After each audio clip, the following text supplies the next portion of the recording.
chapter 12, verses 9 and 10. But the Lord said what he said to me. My grace is sufficient for you. My grace is sufficient for you. My grace is all you need. For my power is made perfect. Made perfect in weakness. Therefore I will boast all the more gladly about my weakness. so that Christ's power Christ's power may rest on me. That is why Christ's faith. I delight in weaknesses. I delight in weakness. And insult.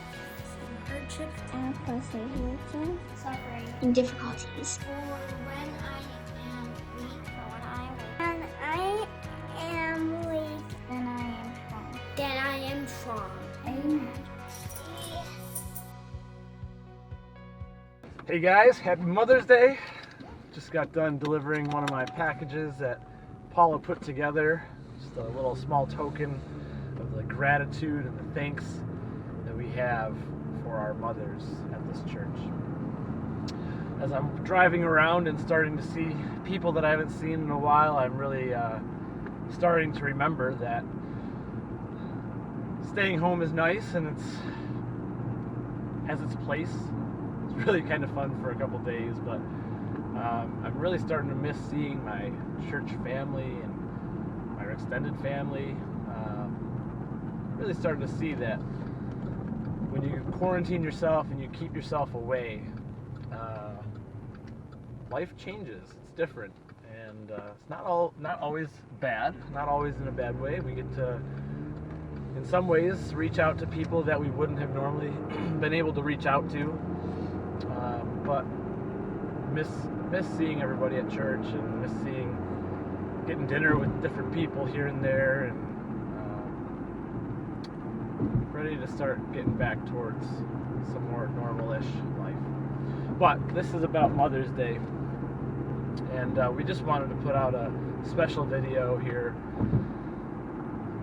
just showing the love and the thanks that we have for our mothers. Without moms, obviously, life would be insane. Also, obviously not possible, but our mothers really are the glue that kind of hold everything together. And I know everybody's life situations are different. When you look at the biblical model of what a family is, not everybody has that model in their family. We do this special thing for mothers on Mother's Day, but that really doesn't even exclude people who don't have children. A woman tends to be a mother no matter what the life situation they have is. And obviously, biological children or even adopting kids has a different effect on who you are as a person. But I've got many stories of just situations where women in my life have been very influential. And you look at the biblical model, and you look at who Jesus talked about in the Bible. You think about the Marys that came to the tomb.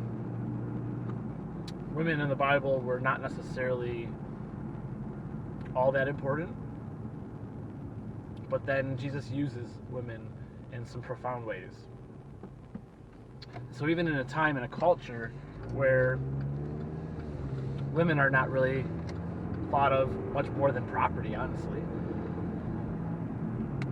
Jesus uses women to send his message. He uses women to come to the tomb after he has been risen from the dead. And they're just bringing spices. They're doing their normal routine, but he's not there, right? And it's the women that are then told by the angel to go and to tell the disciples the news that Jesus has risen from the grave. So the women are so important even in the Bible. There's many, many stories that I can't even recount right now. Just heroic women just doing daily things. And that's kind of what motherhood is. You're just doing a daily routine. I posted a video yesterday And it's from Saturday Night Live. But at the end of it, the little boy just says, "Oh, by the way, Mommy, I wet the bed." The mom is in bed, and this is a tribute for Mother's Day, so the mom is in bed, and she goes, "Well, it's okay. I'm sure Daddy cleaned it up for me." And the little boy goes, "No, Mommy, I wanted you to do it." It's just the little things in life. You look at the simplicity of what being a mother is, but just the love that it takes. And I think that's the biggest thing that I take away from all the moms out there, is they just have this consistent love, this joy for their children. I know, especially in this time where we've been cooped up with our kids, I get to go to work still. Sorry, Paula. I get to go to work still. I get out of the house. I get some time away with adults. And when you get cooped up with your children, they tend to be annoying. I know that. They tend to be needy. They tend to be all these different things. But our love surpasses all those different things. And even though being a parent and a mother, not that I've experienced in that, but as a father, it's hard. It's very difficult. But at the same time, the love that we have as an example of God and Jesus, that when he came down, and just the example that he provides, and we can pour that out into our children, and we can teach them. My dad always uses this phrase that, we're not raising our kids to be great kids. If anybody else is aware, this whole thing goes fast, and they're only kids for so long. We're not raising our children to be kids. We're not raising them to be obedient kids or great kids, but we are raising our kids to be good and healthy adults, and that's our end goal. Maybe our end goal is that they'll take care of us in retirement, but our end goal is that we are able to help our children grow to know the Lord, to be strong in their faith. Ultimately, that's going to be our children's decision, but that's our goal. That's my goal as a parent. To keep my children strong in their faith, to teach them why that's important, and to help them grow in other ways as well, in their intelligence as best they can, to be the best person that they can be.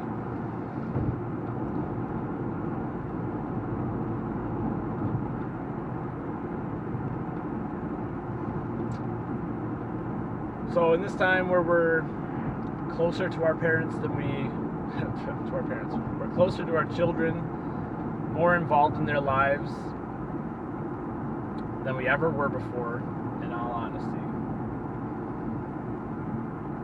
We can take these moments and we can remember them, not for the fact that our kids are arguing or because, they're doing crazy things or they're making us need to go hide up in our bedrooms. But we get to have that time of bonding that we don't normally get by just being around each other at all times. We're praying for you guys. We're lifting you up with our support as best that we can. We're excited to see that the world is going to start opening back up again soon. Our world, anyways. And it's going to be a different process, but we couldn't get through this without the support of our moms.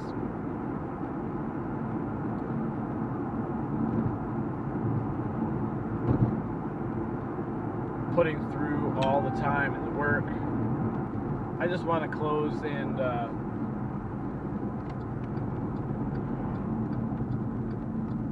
remind you that you guys are loved.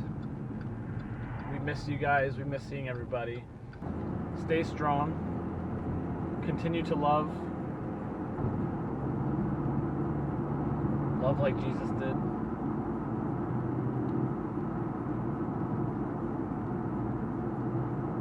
In this time where we're locked in with our kids, or some of us are locked away from our grandkids,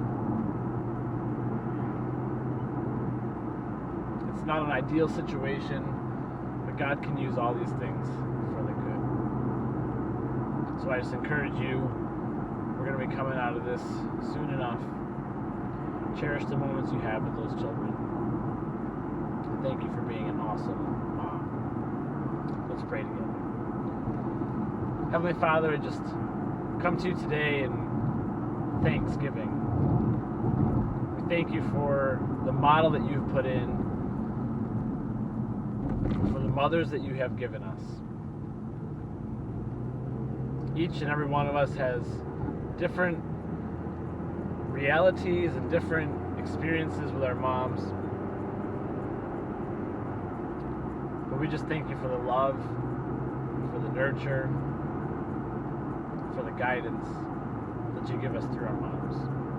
We pray that you give the moms that are in this new way of living right now, we just ask that you give them strength, that you give them peace, you give them time to themselves, even if it's just a small little bit. May we grow in your word in this time. May your peace be upon us. Pray all these things in your name. Amen. Moms, we thank you. We love you. I hope you have a great Mother's Day today.